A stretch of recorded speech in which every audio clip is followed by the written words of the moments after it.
Hello everyone, this is Jonathan Little, and I'm here today with the 34th week of Weekly Poker Hand. Today I'm going to be going over a hand from early in a small buy-in event, which to me means something like $1,000 or $2,000 event.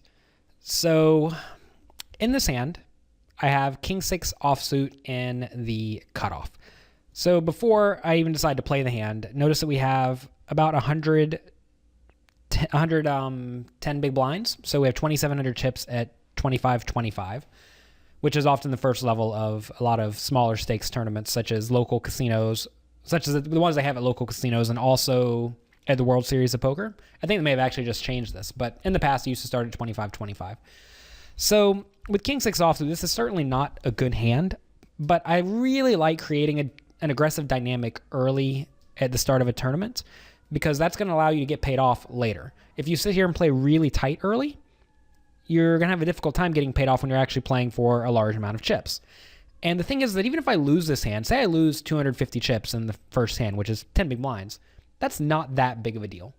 I think that a lot of players get really concerned about losing chips. They hate losing chips, especially whenever it feels unnecessary.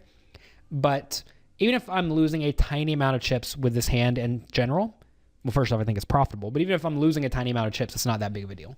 It's going to set me up to get significantly more action later. So I like to raise this. I'm going to raise 275 when everyone folds to me. And then a random 40-year-old guy decides to call in the big blind. I don't really make too many generic assumptions about random players in the smaller stakes games. I believe this was from a $1,500 buy-in World Series event. But I generally expect a lot of these players to be somewhat weak, passive, straightforward. I expect them to call with their marginal hands, raise with their nuts, fold with their nothing, and just generally let me know where I'm at in the hand. So my opponent checks the flop on 10-6-2. I have middle pair. Against a very strong player who's going to put me in tough spots, I think checking behind is perfectly fine. I think it's probably the best play against a lot of very good players, because I don't really want to bet and get raised. That would be very bad. And if my opponent does check call, they're going to have a lot of hands that either have a lot of equity against me, like 9-8, or hands like a 10 that have me crushed. So I think checking behind is fine. I also think betting is fine. This hand is definitely good enough to bet for value on the flop, but the more often you think you're going to be getting check raised, the more inclined you should be to check behind. So anyways, my opponent checks, and I bet 125 into the 175 pot. And again, this is because I expect this player to be somewhat straightforward. I don't expect him to check raise me too frequently. So he calls. And when he check calls, I think his range is going to be mostly a 10, a 6, a pair, pocket pairs, 9 or worse, although I may just 3-bet those pre-flop, and maybe 9-8, 9-7, and 8-7. I guess he could also have 4-3 and 5-4. I suppose those are reasonable as well, especially if he has something like 5-4 diamonds, he's probably going to call. So I think I'm in okay shape against that range. The turn is a jack, which is not exactly bad for me. It's a spot where I could easily have the jack, but my opponent cannot too easily have the jack unless he has something like jack 10 that already had me beat. I don't think he's going to randomly call the flop with stuff like queen jack. So this is a fairly safe card. It may appear like it's a bad card for me, but this is actually a pretty good card because it's so difficult for my opponent to have it. So my opponent checks, which I expect him to do most of the time, and I have to decide if I want to bet again for value / protection. And I have to ask myself, will my opponent call a turn bet of something like 275 with maybe something like ace 2? And I would say the answer to that's probably not. Will he call with 8-7 for 275? Probably not. So at least betting somewhat large is not a great play. I think betting small actually has some merit to charge the draws, but that opens me up to getting check raise, which is not what I want at all. So this is a spot where I think I need to check behind a large percentage of the time. And I would be checking behind if I had a marginal 10, a 6, any sort of air. And I would be doing that mostly so that on the river, if my opponent bets, I can call most of the time. Some particularly bad cards from my hand on this board would be any 9, 8, or 7.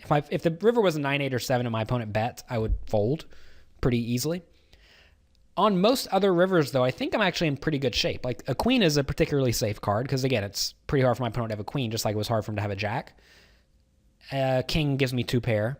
an ace is somewhat bad. Maybe my opponent check calls the flop with ace high sometimes, so I guess an ace is a bad card.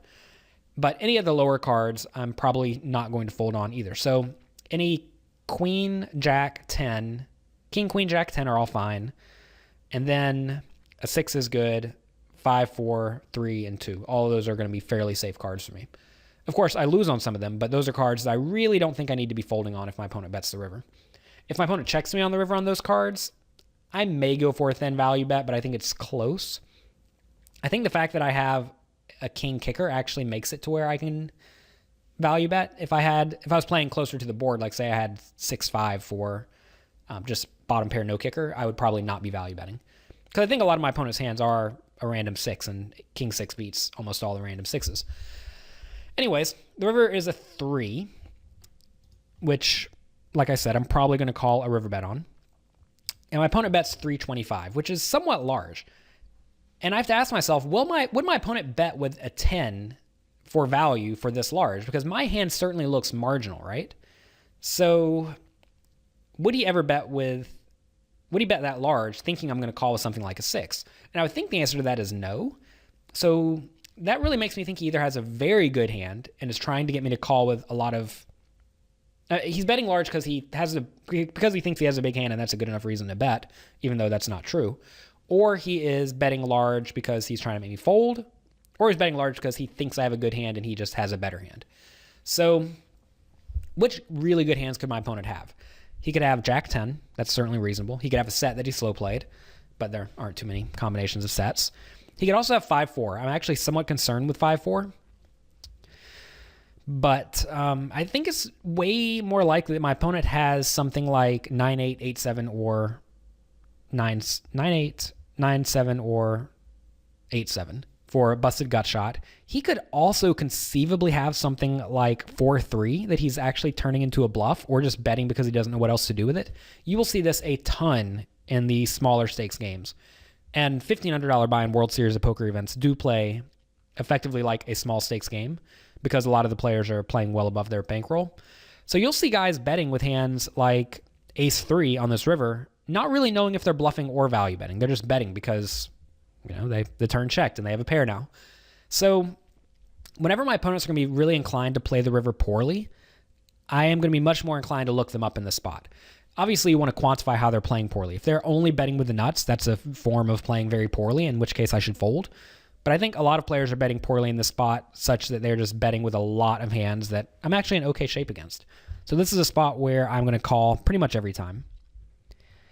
And my opponent had pocket 5s. So interestingly enough, this is almost the exact type of hand I was talking about, where my opponent isn't really bluffing, but he's also not really value betting. So I think this was a very bad bet by my opponent on the river. I think he would be able to play his hand much more profitably if he checked, planning to check call a lot of the time. Because if I'm value betting the river, I probably have a 10 or better, or a good 6. Or I have a lot of busted draws, because I could easily have the busted draws as well, which I may decide to bluff. Like say I was sitting here with 4-3, I may decide to bluff this river as a bluff. Bluff this river as a bluff, yeah. I may decide to bet this river as a bluff because I'm trying to get him off of a 6 or a 2. I guess not a 2. I'm trying to get him off of a 6 primarily. Maybe a 10 if he decides to be really nitty. But so yeah, I generally hate this spot for my opponent. I think that this was a very bad bet because it allows me to play well. And notice that I called with a 6, right? I don't think I'm calling with a 2 very often, just because I lose to too many made hands. So I think this is a bet by my opponent that allows me to play perfectly. I actually made a webinar recently where I discuss how to play top pair. And of course, my king 6 is not top pair in this exact hand, but it's a hand very similar to that, such as if I had 10-9, I would have played it the exact same way. And if you want to get access to that webinar, check out jonathanlittlepoker.com/top pair, TOPPAIR, no spaces. I think that's a really educational webinar that will teach you how to stay out of a lot of trouble whenever you have a good but not great made hand, just like this. I mean, our 6, believe it or not, is pretty good, mainly because of my late position raise and the big blind calling. But quite often you'll have something like king queen on a king 7-4 board, and a lot of amateur players just bet 3 streets, or they bet the flop and then they call a check raise and then stack off. And if you find that you are constantly losing a lot of money with top pair, you're probably not playing it right. And I would actually say that perhaps the number one leak of competent players who, are not absolute amateurs, but competent players who have studied poker a lot, is they misplay their top pairs on a regular basis. And you're going to find that quite often when you're putting money in the flop, when you're putting money into the pot, you have a top pair. And if you are messing that up every time you have it, you're spewing a lot of equity. So check out that webinar if you feel like it, jonathanlittlepoker.com/top pair. Thank you very much for watching, and I will talk to you next week.